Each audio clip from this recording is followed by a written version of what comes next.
బంగారం ధర పరుగులు పెడుతోంది. భారీగా పెరుగుతూ పైకి చేరుతోంది. కొత్త రికార్డులు క్రియేట్ చేస్తూ దూసుకెళ్తోంది. దీంతో బంగారం కొనుగోలు చేయాలని భావించే వారికి చుక్కలు కనిపిస్తున్నాయి.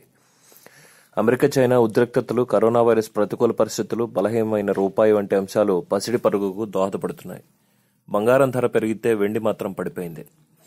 హైదరాబాద్ మార్కెట్లో బంగారం ధర భారీగా పెరిగింది. బుధవారం 10 గ్రాముల 24 క్యారెట్ల బంగారం ధర ₹640 పైకి కదిలింది. దీంతో ధర 54,940కి చేరింది. ఇది ఆల్ టైమ్ గరిష్ట స్థాయి.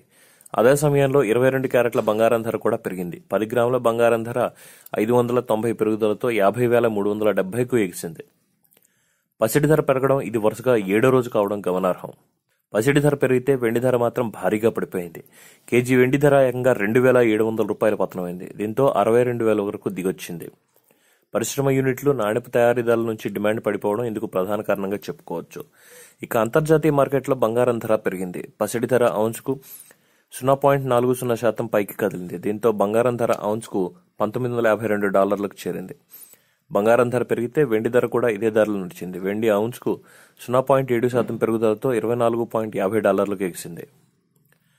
దేశ రాజధాని ఢిల్లీ మార్కెట్లో కూడా పసిడి ధర పెరిగింది. 22 క్యారెట్ల 10 గ్రాముల బంగారం ధర 450 పైకి కదిలింది. 51,250కి చేరింది. అదే సమయంలో 24 క్యారెట్ల 10 గ్రాముల బంగారం ధర కూడా ఇదే ధరలో పయనించింది. 450 పెరుగుదలతో 52,450కి ఎగిసింది. ఇక కేజీ వెండి ధర 1,300 పెరుగుదలతో 66,000కి చేరింది. ఇకపోతే బంగారం ధరపై ప్రభావం చూసే అంశాలు చాలానే ఉన్నాయి. ద్రవ్యోల్బణం, గ్లోబల్ మార్కెట్, పసిడి ధరల్లో మార్పు, కేంద్ర బ్యాంకుల వద్ద ఉన్న బంగారం నిల్వలు, వడ్డీ రేట్లు, జ్యువెలరీ మార్కెట్, భౌగోళిక ఉద్రిక్తతలు, వాణిజ్య యుద్ధాలు వంటి పలు అంశాలు పసిడి ధరపై ప్రభావం చూపుతాయి. ఇవి ఈరోజు బులియన్ మార్కెట్ వివరాలు.